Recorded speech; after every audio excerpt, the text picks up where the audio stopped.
This is Pastor's Perspective. We're here every Monday through Friday providing answers on a variety of topics, including the Bible, end times, other religions, and the family. Call right now with your question at 1-888-564-6173. That's 888-564-6173. You can also post your question at facebook.com/Pastor's Perspective. And now here again is your host, Brian Perez. Everybody, thanks for listening to the Pastor's Perspective program. We're live on this Tuesday afternoon and ready to talk to you, so call us, 888-564-6173. If we knew your phone number, we would call you, but we don't, so you've got to call us. 888-564-6173 is the number to call. In the studio today, we've got Brian Brodersen, the senior pastor of Calvary Chapel, Costa Mesa in Southern California. Also, author and apologist Dr. Bobby Conway from the 1 Minute Apologist channel on YouTube and 1minuteapologist.com is in the studio with us this week.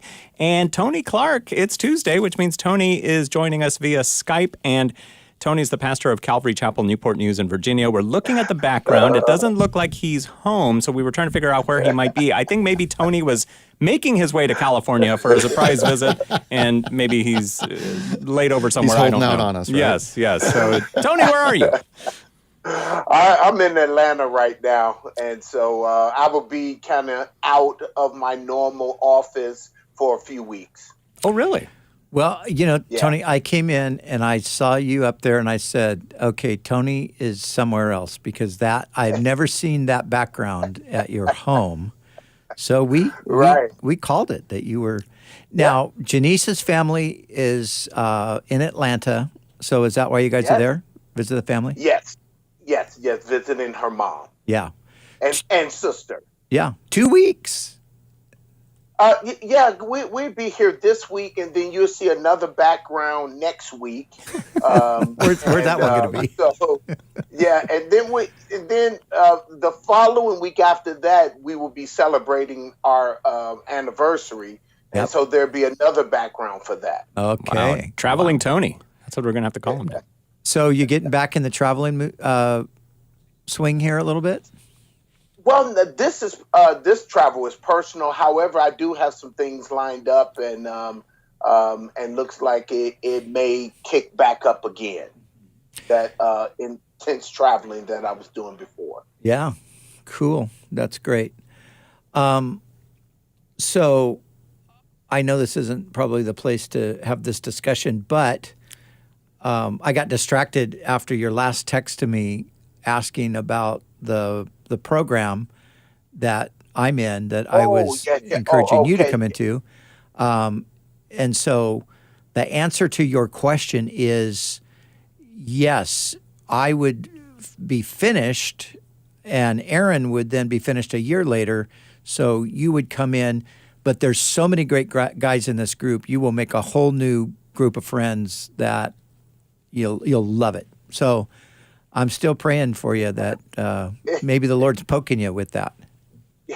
Yeah, I talked to Aaron a little bit about it, and he was telling me, some great things and some upcoming trips that you guys are going to be taking next year. And so it sounds very, very exciting. Yeah. Okay. So I'm going to get you the details. I'm going to send them to you. Okay. And then and then ultimately I'll connect you with Ed Stetzer, he's our kind of a director of our program. So. Okay.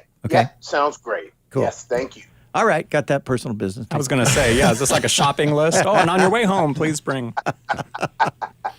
No, I'm trying to recruit Tony for the graduate program that I'm in. Okay, which is where you were last week. That's where I was last week. I was in Chicago, with a bunch of great guys. And we had kind of one of my favorite people in the world is a guy named Ray Ortlund. Ray is he's a scholar. He's a pastor. He's kind of a pastor to pastors. He's just an amazing guy. Mm-hmm. And so he was our professor last week. So we sat in a classroom for a week and just were basking in. I mean, you know how it is, Bobby, Tony, you know how it is. When there's somebody, I'm sitting there and I'm thinking, I've been teaching the Bible for just about 40 years. How do I not know this stuff? I mean, he's just bringing stuff out. You know how Jesus talked about like that scribe who brings out things old and new from his treasure chest? Yes, I'm thinking, man, this stuff is amazing. And wow, just, thank God for just the way he works in people's lives. Gifted people, yeah. And you guys know this, and Bobby, you especially know this. Sometimes there's criticism around seminary and education and things like that, from certain people. And I remember years ago when I was the chairman of the board for Veritas Seminary, and there were people that were kind of, well, why are you doing that? We don't need seminary and all that. And I remember saying to one guy, I said, well, let me just ask you this. How often do you refer to scholars in your research and your study and so forth? And they said, I guess kind of regularly. I said, yes, you do. And I do too. And aren't we thankful that God raised up scholars? And don't we want to see God raise up new generations of scholars? And so, sometimes the thinking is just not really and when you really thorough. consider it was the pastors, the clergymen who used to be considered the scholars. There was such a value.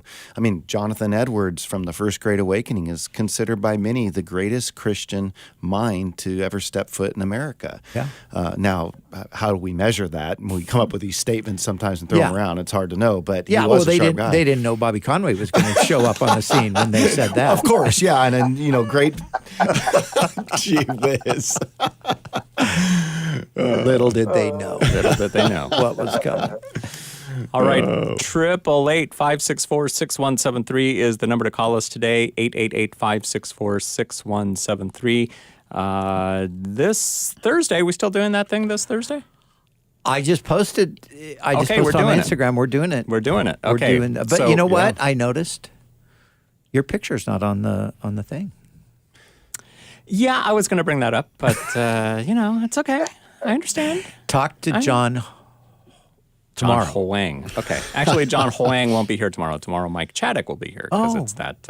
Right. Yeah. John's going to be in a meeting with me. Yes. Okay. I'll talk to John because it's no big deal. Yeah, it is a big deal. Fine. You're a major part of this. We can blame it on Chaddick tomorrow. And just give him a hard time for it. But see, it's a radio program that we're doing on stage. So to make it seem more radio-like, maybe the radio host should not be on the picture. That's just my thinking. I don't know. I just thought the picture of us all together looks so good. Yes. They obviously photoshopped you out of it. Yeah, because, thanks, John. But I'm not offended at all. I've been canceled, and that's what it is. But this thing that we're talking about this Thursday at Calvary Chapel, Costa Mesa, that's when John Huang does the open Bible study, which is open to the 18 to 30-year-olds. And this Thursday, we're doing Pastor's Perspective there. It's not going to be on the radio or anything like that. But if you're between 18 and 30, come on out. It'll be a great time to ask your questions. Pastor Brian Brodersen and Dr. Bobby Conway will be there, and it's going to be good. It starts at 7. You can get more details at open.cccm.com. Cool. Okay. Oh, I thought somebody was going to chime in with something. I guess not. All right. 888-564-6173 is the number to call. But before we get to the calls, perhaps we should open, well, we already opened the program, but before we go any further, talk about the trial, the Derek Chauvin trial, and we just got the word about an hour ago that he was found guilty, all 3 counts against him. Yep. And have you guys been following the trial, or what do you guys know about it? I mean, I've paid attention to what was up on the news just a moment ago, but I haven't been in front of the trial paying attention to it piece by piece. But I definitely noticed that he was charged guilty on all 3 accounts. Yeah. And paid attention to that. And, this was an emotional time for our country. Mm-hmm. And when I think about my African-American friends in particular, I read a post just about an hour ago, and it was from one of my African-American friends. And I realized, her thought was, boy, we're just holding our breath right now. We have this feeling, I have this feeling that this nervousness of what's going to come down. Yeah. And, I think what I realized, even just in reading my friend's post, is there is something I think the African-American culture can feel and share together in a way that is really deep because of the history. And we have to be careful as a Caucasian race that we don't come across lacking empathy. And I mean, and I don't think that the thing that was at least the wake-up call on that is when you watch that scene on TV, everybody across the board was like, I mean, unless they were just insane, going, this is outrageous. Yeah. And it's unfortunate that it took something like that, but it was just horrific. Yeah. Tony, what about, have you followed the trial? And I mean, obviously, as an African-American, what is, if you don't mind, what's your perspective on even the verdict?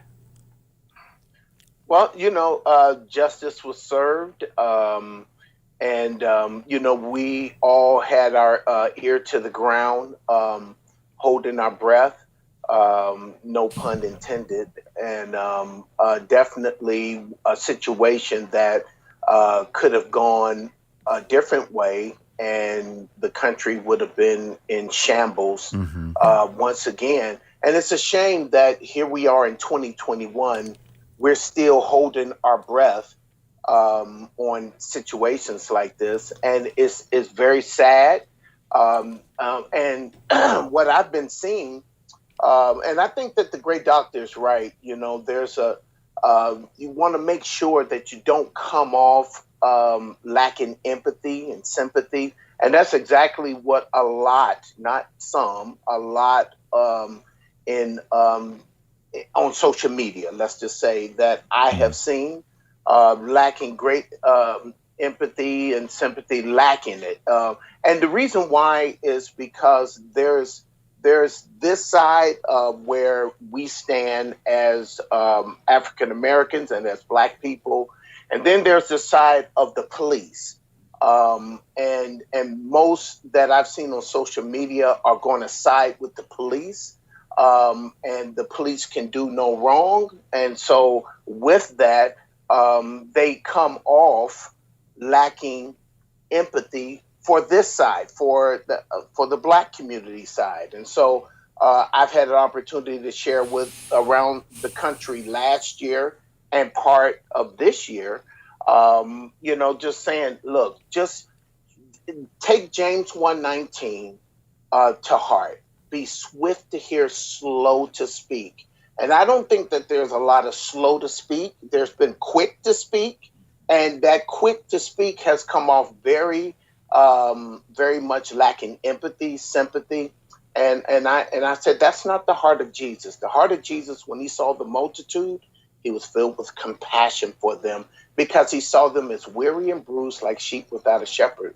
And I've shared with folks and said, look here, how about sharing Jesus with them? Don't give them your anger, give them your prayers, and try to understand, try to sit where they sit. That's what made Ezekiel so much a great prophet. He sat where they sat with the captive, those who were in captivity in Babylon. He understood because he sat where they sat. And a lot of people that I'm seeing don't want to sit where African Americans and Black people where we sit. And it's just been sad to see a lot on social media from the evangelical community lacking that empathy, and we're the ones that's supposed to show it. Yeah. Well, yeah. And, I do think, it is to a large degree due to ignorance, but unfortunately it's willful ignorance. It's, in some senses people are ignorant and that's fine.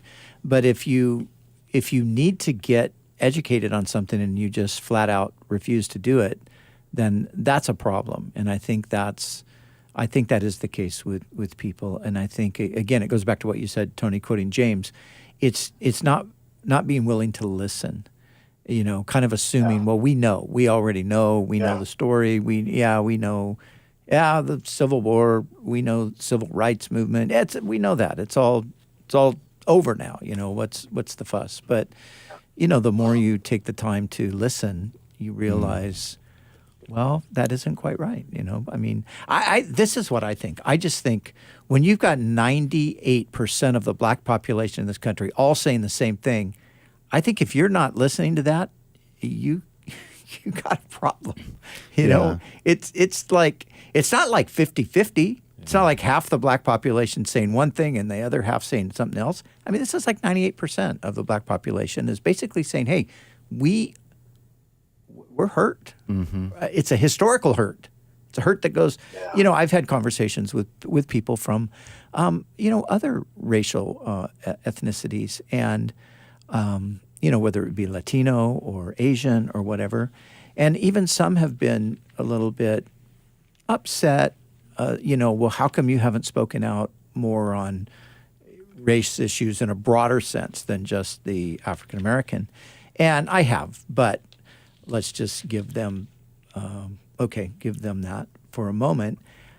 But I do have to say the African American experience is unique in this country. Mm-hmm. It is absolutely unique. It's not, you can't, and I'm not saying that brown people haven't been oppressed. I'm not saying that, other ethnicities haven't been oppressed. They have been. But the African American people have, it's a different thing. Kidnapped, brought to the shores, and made slaves. Mm-hmm. And basically, then, of course, a war is fought to free them from slavery, but slavery just morphs into something else. We know it historically now as Jim Crow, and which was just another form of slavery in many ways. And then, there's still stuff that has gone on to this very day. So I think, Tony, you nailed it. It's let everyone be swift to hear, slow to speak. Slow to, what's the last part? Slow to wrath, slow to anger. Because you got a lot of angry people out there. Mm-hmm. And I will say you've got angry people on both sides. And I think that, as Christians, we need to get control of this anger. I mean, this is a problem. Yeah, when I think about that anger on both sides, it seems like what you can often sense is white people are struggling maybe with the empathy that Tony's talking about, and there's this frustration that they feel maybe about resisting arrest.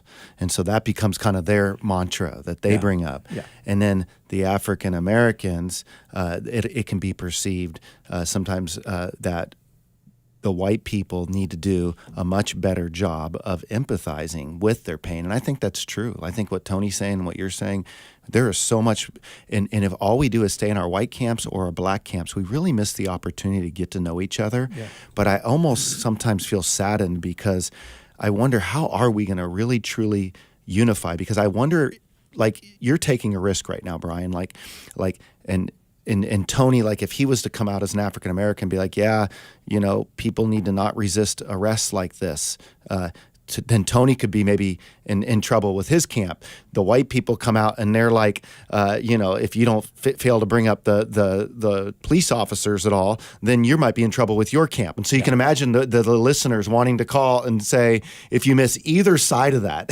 and that's where I'm like, Lord, help us just to know how to be compassionate toward each other and move forward, because it's tough. Yeah.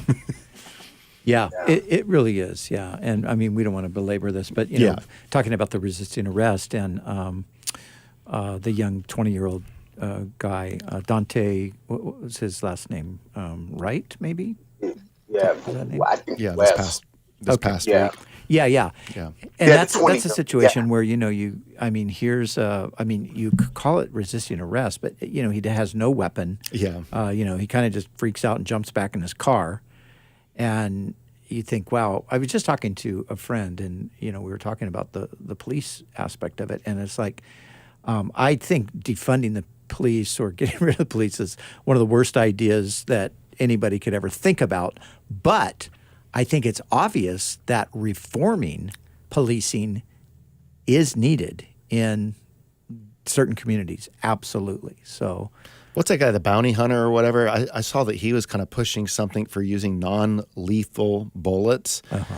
I don't know what the solutions are, honestly. I really don't. But, I mean, in these types of situations where, these deaths aren't happening, where there's non-lethal bullets, anything. Yeah. And, people are so, and I watched that whole thing, with that officer and, supposedly thought she was grabbing her taser, but she grabbed her pistol.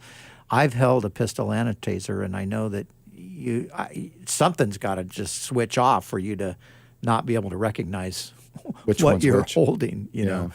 But I think, just the quickness to pull out the gun in the first place. Yeah. It's like, wow, why were they pulling out the gun? There's two officers, one skinny 20-year-old guy, and they got a gun out. Yeah. What's the point? He's not armed. So, yeah, I think that kind of stuff obviously needs to be thought about. And I know the local PD, and they're wonderful. We're thankful for them. We do a lot of things with them. And they're concerned, too. They're not like, in our situation, in our community, they're not blowing us off like, oh, we're right and everybody's wrong. They're like, we need to do a better job. Yeah. And so God help us. Yeah.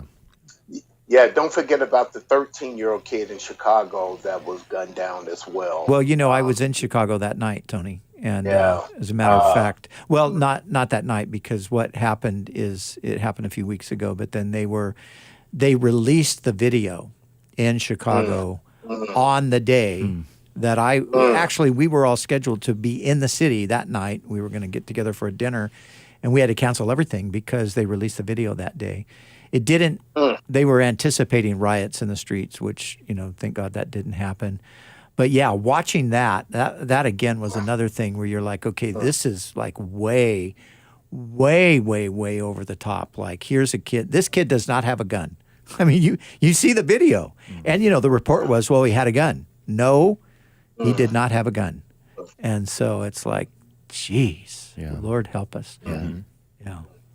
All right, 888-564-6173 is the number to call us today if you want to talk about this subject or just about anything on your mind. 888-564-6173. Brian Brodersen, Bobby Conway, and Tony Clark answering your questions. Again, 888-564-6173.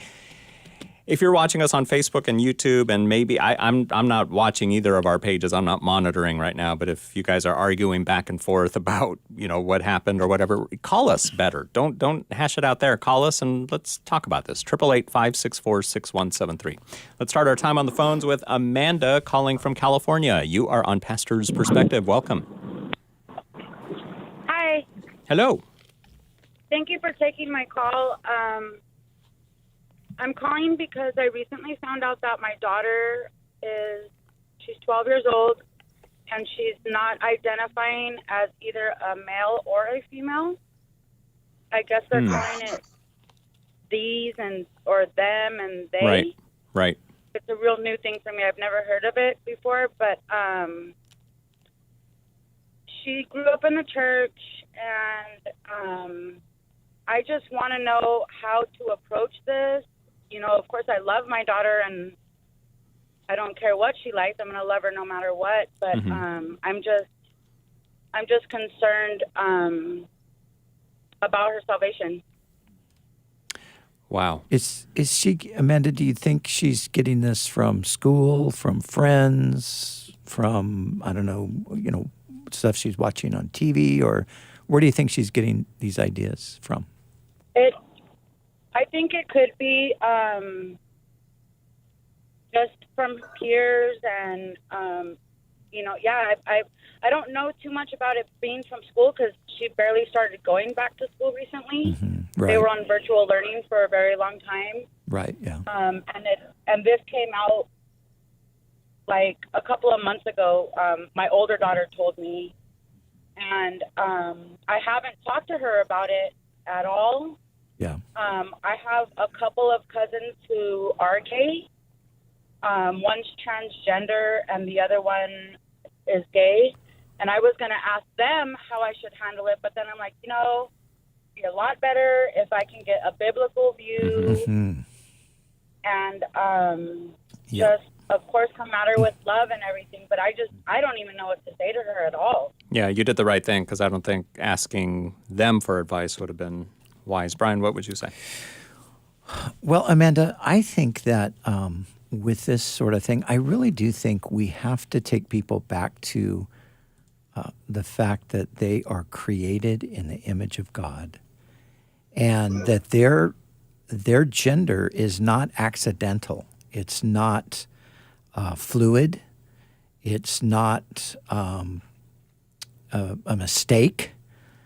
God made us male and female. I mean, that's that's straight from Scripture.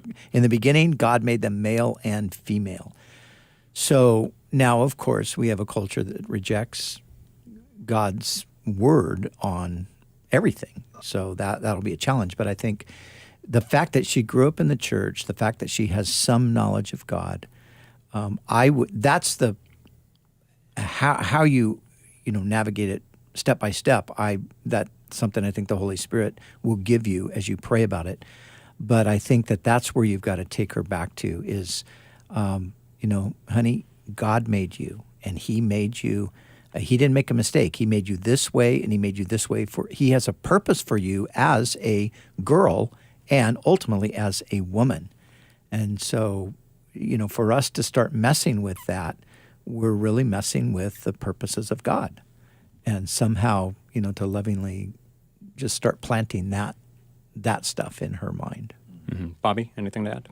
Well, I do think that we are living in a time where these numbers are being hyper-influenced, the numbers being the data that shows how many people are identifying maybe as non-binary or some of the sexual confusion that's out there. I mean, I think back. I went to high school in Northern California, an hour south of San Francisco, at the time considered the most homosexual community in the entire world. I don't remember one person in my high school that was considered homosexual in Northern California. Mm-hmm. I'm graduated in 1991, 30 years ago. It's hard for me to believe that we have this many more people that are all of a sudden gay and having these different sexual preferences as if they were completely just stifled back then. I think that there is a lot of confusion because of the re-education, the movies, and all that's going down. And I think that it started, Will and Grace and Brokeback Mountain, right. And it's become so acceptable that now it's so popular that maybe there's something wrong with you if you're straight. Mm-hmm. And I've even heard people make arguments that everybody's gay. Can you imagine that? I'm like, so this is where we get that desperate. So what's happening is all this language is being messed with at kids at a level before they've even hit puberty. And so they don't have sexual attractions in that way. Now, I look back, as far as I can remember, I remember getting in trouble at preschool for kissing a girl on the way down the slide. 4 years old, girls looked great to me. I can remember it. Now, I hadn't even been through puberty. So I don't know what to make of all that, but I will say there is something extra that happens to everybody once we hit puberty.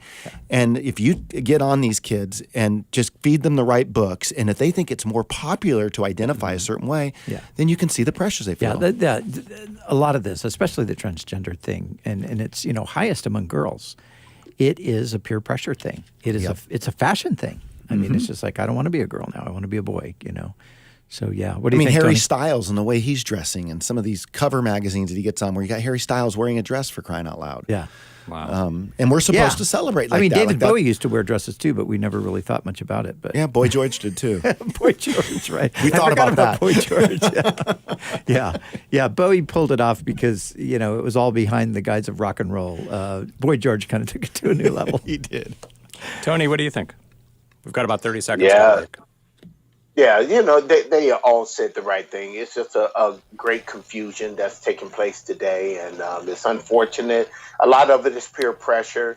The whole they, them kind of, those are plural pronouns.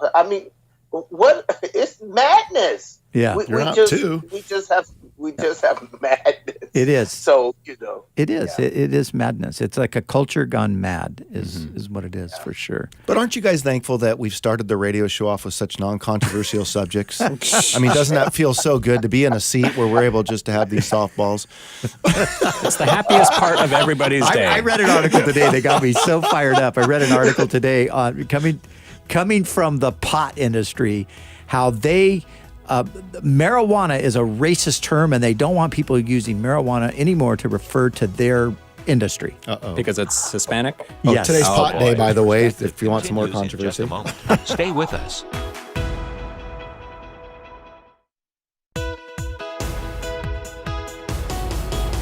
Welcome back. Pastor's Perspective continues with your question to 1-888-564-6173. And now here again is your host, Brian Perez. That's the number to call to tell us what's on your mind, 888-564-6173. In the studio today, we've got Brian Brodersen, the senior pastor of Calvary Chapel, Costa Mesa in Southern California, the great doctor, author, and apologist, Dr. Bobby Conway from the 1 Minute Apologist channel on YouTube, and 1minuteapologist.com is here in California with us the next few days, and he'll also be Thursday at Calvary Costa Mesa in the evening, 7 o'clock, for the Open Bible Study, which is open to the 18 to 30 age group. You can find out more at open.cccm.com. Pastor Brian will be there too, so come on out. And on Skype, we've got Tony Clark, the pastor of Calvary Chapel, Newport News in Virginia, though today he's in Georgia.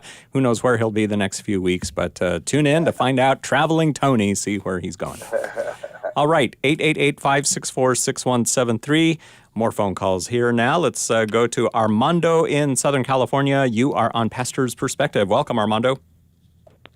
Oh, thank you for having me. Appreciate it. I appreciate the show. God bless all of you.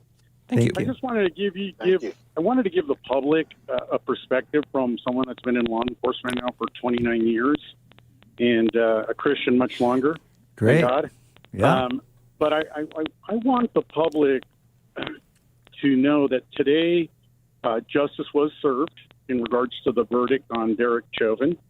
That's not something that law enforcement officers are trained, and over 800,000 federal and state law enforcement officials keep the public safe, 365 days, 24 hours a day. Mm-hmm. And I can tell you that in 29 years of service, I have never witnessed an act of racism, an act of unjustified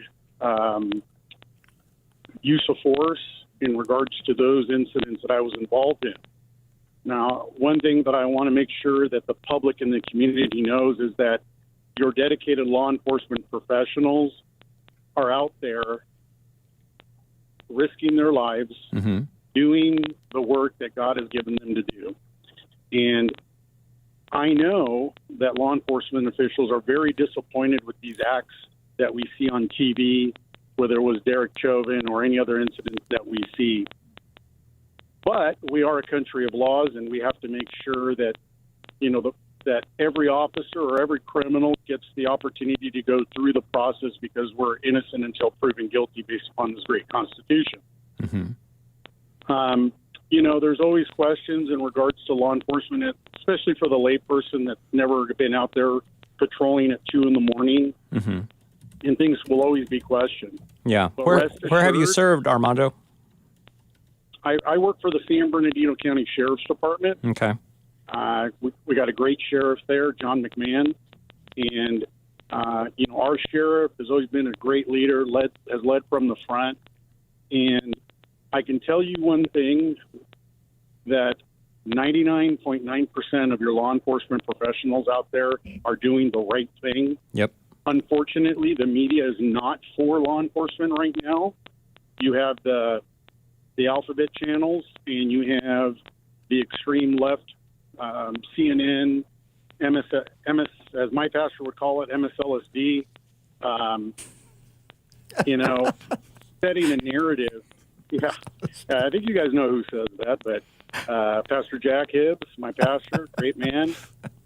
So I think there is a false narrative. I mean, Rashida Tlaib and those individuals that are pushing to defund police. I mean, we're a nation of laws. Yeah. God has set commandments that we enforce. Yeah. Yeah.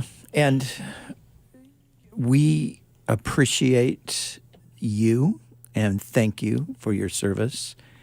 And I said earlier, we have a great relationship with our local PD, the Santa Ana PD. We appreciate them. We do many things together with them. We know the chief and the captains, and they're all wonderful men who are working hard. And we are, to me, I said this earlier, defunding the police is a really, really bad idea. Criminals, of course, think it's a great idea, mm-hmm. But the average person does not think that. I've had, over the years, I've served in ministry with no less than 7 former police officers. So I've been around, law enforcement for lots and lots of years. The only thing I would take issue with what you said, Armando, is that I do, it's wonderful that in 29 years that you have never witnessed any racism. I think that is wonderful. But I think to deny that there's racism within law enforcement in the United States, now you're talking about the county you serve in, there's places in the United States where there's a lot of people that would disagree with you because they have experienced racism at the hand of law enforcement, not just decades ago, but currently. So that's the only place where I would say that. And again, not to take. I agree with you. I'm thankful. I am so thankful that if we've got a problem, we can call the police and they're going to come and help. And but I do think that we also want to acknowledge that obviously there does need to be some rethinking of certain things and some reforming. And I don't think that's a leftist idea. I think that's just a good idea based on the moment that we're in. Yeah. Tony, anything to add to that? I think once again, sir, thank you for getting out on those dangerous roads and streets to try to uphold the law of this great country. At the same time, I think what Pastor Brian said is true. There's racism is a sin of the heart. And so no matter what uniform someone puts on, if they're racist, it's going to come out, be it military, be it police, be it sheriff, no matter what uniform is put on, racism is a sin of the heart. And we got a lot of wicked hearts out there. At the same time, we got a lot of wicked hearts as far as criminals out there. So it's a tough job that you're doing, and we appreciate you doing that. At the same time, please don't think that, the idea of the other side is always going to be that which is Marxist, leftist. There are some Marxist, leftist, whatever ideology out there. We're not talking about defending that. That is unbiblical, not right. But just don't lump everyone or broad brush everyone who disagree with that one point that you made as being leftist, Marxist, and all these other names that that's being called to people who don't agree with you. All right, thanks for your phone call today, Armando. 888-564-6173. Brian Perez here with Brian Brodersen, Bobby Conway, and Tony Clark. We're going to talk now to Joey in California. You are on Pastor's Perspective. Welcome. Hey, guys. First off, thank you so much for talking about the whole thing that happened today with Derek Chauvin, plus the racism and all that. As someone who is half Native Mexican and half Native American, I've had my struggles too, but I'm glad to see that you guys are open and willing to dialogue with that. Really appreciate it. Thanks, Joey. My question is I don't really know how to word it. There's a restaurant that my wife really enjoys, and I like it too. But as we started frequenting it, I started to notice that they were having some really odd things playing on their TV regarding religion and spirituality.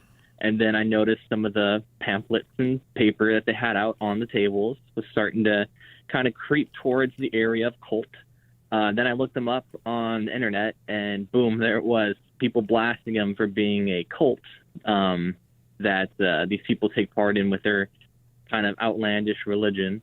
I feel convicted every time my wife wants to eat there. My wife does not. I don't know. Is it bad going to a place like that where we're given money to somewhat sustain this cult? In my eyes, that's what it feels like. Okay. Or Bobby? Is it just going in? I think something that is challenging for us is really understanding conviction at times. So, for example, I think that there can be pseudo-conviction and there can be authentic conviction. And so sometimes I think the person can be very sincere in both situations. I think that there's been times in my life where I would have said language like, "Well, I feel convicted about X," you name it. But really, it was I needed to I got educated about X, and maybe I realized that was authentic conviction. Or maybe I got educated about X and realized that, that was a pseudo conviction I was feeling. It was just an extra caution that I had. Now, what am I getting at here? I think that we're ultimately accountable to our conscience. Whatever's not done by faith, the Bible says, is sin. I think that when we start not going to some place for a certain reason, like, hey, maybe the conviction should be more like, I need to be convicted to be a witness when I'm in there. I want to go out there, start building a relationship, start getting in conversations with the people, and looking at it that way. Because if I'm worried I'm supporting a cult, if we really want to uncover where our money goes for all the restaurants, all the hotels, I mean, you're not going to want to stay at the Marriott Hotel because that's owned by the Mormons. Yeah. So everybody should no longer stay at the Marriott because that's owned by the Mormons and you're a cult there. So, I mean, it just gets over the top. So I was just in the Marriott. And like, okay, what? So, and it's funny. I forgot that the Marriott, I should have put this together because I opened my desk drawer and there was a Gideon's Bible and a Book of Mormon. Yes. And it's like, how did I not make that connection? Because when I was downstairs at the hotel, I was looking at the, Mr. Marriott, the founder, it was him and his son. And it was like, wow, yeah, those guys, they look like clean-cut Mormon dudes. Exactly. And why buy an iPhone when the creator of it was a Zen Buddhist, Steve Jobs? Yeah. I mean, so all I'm trying to say is this could go really off the charts. So I think we're called to be on witness. And when Joey was asking that, I was thinking about when I lived in London. My favorite food is my favorite food in America is Mexican food. My favorite food in England is Indian food. And I would go, all the Indian restaurants I went to were either Muslim or Hindu. And, that's just what it was. And, some of the Muslim restaurants I went to, I know that they probably were also very supportive of some of the radical Islamist stuff. Yeah.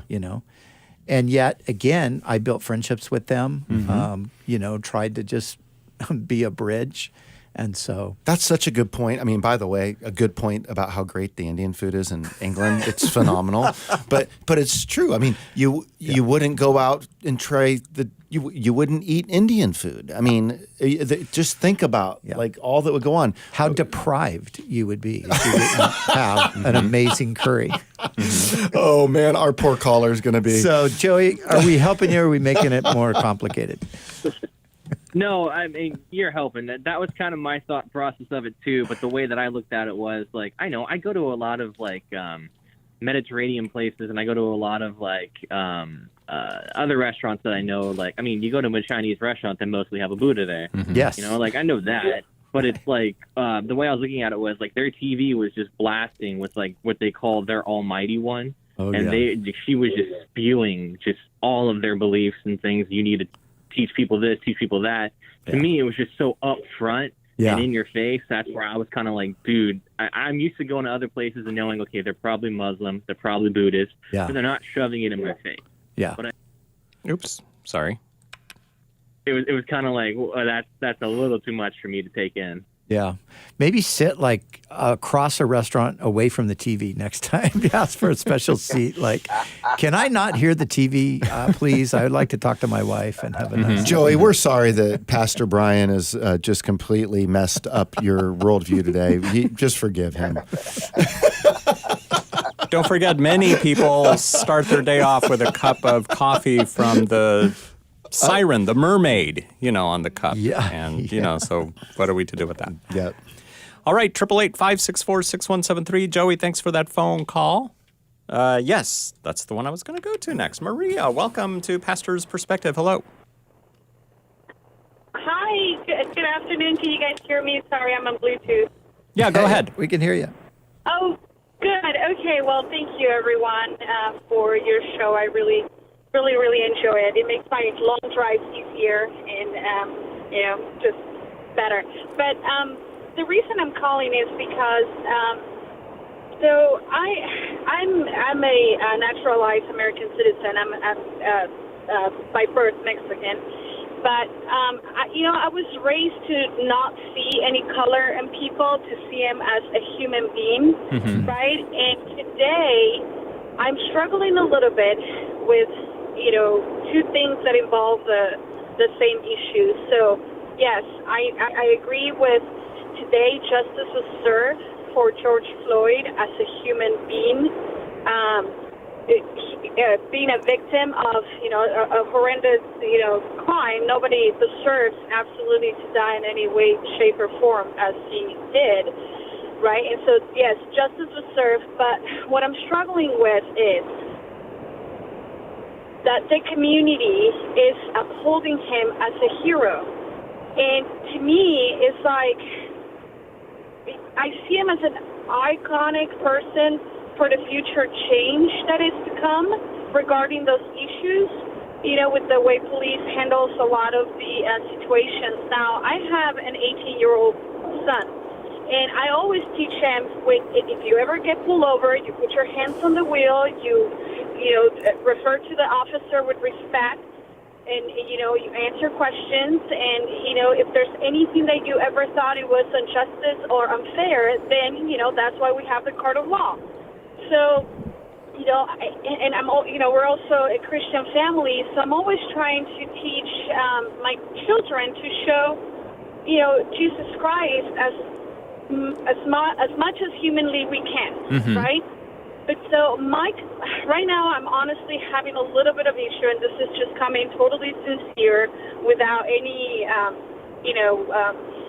any hate intent or anything at all. But I'm just saying, yes, justice was served, but how do I separate the fact that justice was served, but I'm not having a lot of empathy towards the fact that George Floyd was still having a criminal history. Okay, Brian, we'll start with you on that one. Let's start with Tony. I want to hear what Tony has to say about that. That's the narrative that's been spent, that, whoever gets killed by the police, their past record is brought up. Number one, what does that have to do with anything? And number two, does their past record automatically justify that they are killed?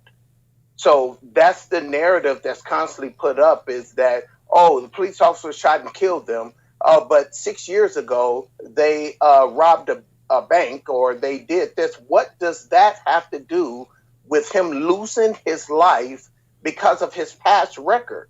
So that's constantly the narrative that's being spent, and that's why police officers are constantly being heralded as being heroes, because it is saying, hey, you done took another criminal off the street. And so I'm tired of hearing of a past record of someone who is shot and killed as if that past record justifies the killing. It doesn't justify the killing at all. Yeah, I think that's the answer I expected that you would give, and I think it is the right answer. I think, we have to think about that. I mean, again, like Tony's saying, this is a man who was killed, and his past record is, his crimes had to do with drugs and, I think some theft and things like that, evidently. But I mean, my gosh, I can think of pastors today who committed way greater crimes than that, and either went to prison for it and got saved in prison, or never did get busted but repented, and now they're serving Jesus in the ministry. The thing about George Floyd that always struck me was that he had Christian influence in his life. And he obviously was one of those guys that I have seen, Bobby has seen, Tony has seen. We've been doing this a long time. Man, I've seen people that have, been up and down and in and out, and they're doing good for a while, and then they're out doing crazy stuff again, and they're in a process, and then you've seen them finally get it together, and it's like, wow, praise the Lord. Now they got a good track record of really walking with God. But man, there were years where you just wondered what is going to happen with this guy. So I look at George Floyd and I think, he was one of those guys. He was a guy who was in and out. He was up and down. He obviously had some sense of the gospel being true because he put himself in places where he was in Bible studies. He was around Christian people. He claimed to be a Christian, which I think he was, but he was a Christian who was struggling. And Christians do struggle, and Christians do even commit crimes sometimes. And the Bible acknowledges that. Peter says, that we don't let anyone suffer as a criminal, but if anyone suffers for their faith, then, okay, that's good. So, Bobby, what do you think? Well, I think that it's good that we talk about some of this, and I think it's important to hear from Tony, and I think that getting his perspective, and I think it's good that our caller felt comfortable to call as well and ask that, because we need to be able to talk. Yeah. So I think that what Tony said, how could you argue with that? Like someone's past record. I think that I could anticipate our caller, and this is where Tony can maybe answer, saying, well, okay, let's remove the past record. There was, even in that moment, there was lots of stuff going wrong. And I would imagine Tony would say it doesn't warrant death, and I would absolutely agree. Yeah. But then I would imagine the caller saying, okay, but it seems as if George Floyd has been turned into a noble figure from the way, like you would think that's the way the white community perceives it. Yeah. Maybe, Tony, you could help us to understand the way the African American community perceives. I mean, do you look at George Floyd and think, oh, this was a person of great noble character? Or do you think that, no, this is a person who was killed unjustly? Real quick, here's a quote from Nancy Pelosi from just a few minutes ago. She thanks George Floyd for sacrificing your life for justice. That's something that she said just a little bit ago. But yeah, it's just one of those things that, Yeah. Yeah. Tony, what do you think? Forget the politicians. What do they know? Yeah. No, it's not. It's not one of those situations. I hope you can still hear me. Yes, we can hear you. Okay, it's not one of those situations. Somebody is now just going to decide to blow my phone up at this great moment right here. But definitely, I don't. For me, I don't look at him as a hero that sacrifices life. He didn't willingly lay down his life as if he's some savior or something. He was a guy that got murdered on national TV for the world to see.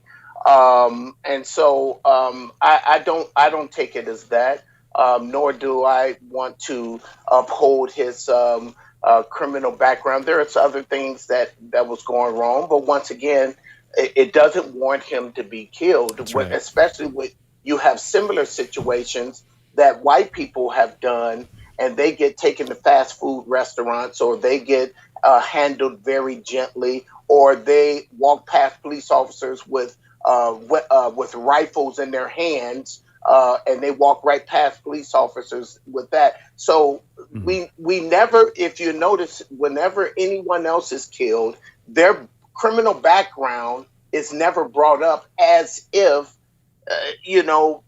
as if they are squeaky clean and they don't have a criminal background. But every time a black person is shot and killed, to justify that, their criminal background is brought up. And I just think that narrative needs to stop. Maria, thanks for your phone call. One more really quick, 30 seconds. Ari in California, go. Hi, can you hear me? Yes, quickly, go. Hi, I really appreciate Calvary Chapel. My question is, and I so hear everything that's been going on. I've been a part of Calvary Chapel for many years now, and so I've been in white spaces. I want to know what can we do within the body of Christ without me having to be the black representative in my congregation to expose the sin of racism. All right, Brian? Well, I think, Ari, we are doing that right now. I mean, that's part of what we're doing just in our ministries. We're doing that through our preaching. We're doing that, trying to model that. So I think, every pastor and leader needs to take that I mean, this is an hour where it's a real issue that we need to take seriously, and we need to figure out from the Holy Spirit, how do we do this and how do we do it right? That's right. Ari, thanks for that phone call. Sorry we didn't have time to talk more. We'll be back tomorrow, same time, 3 to 4 p.m. Pacific time, to answer your questions about the Bible and the Christian faith. So call us then, 888-564-6173. Don't forget, this Thursday, Brian Brodersen and Bobby Conway at the Open Bible Study for the 18 to 30 group, open.cccm.com for more info. Thanks so much for listening today. God bless you. Bye-bye. Thanks for listening to Pastor's Perspective. We trust you've been blessed and had your question answered. Join us Monday through Friday and follow us on Facebook at facebook.com/pastorsperspective. The preceding was sponsored by Calvary Chapel, Costa Mesa, California.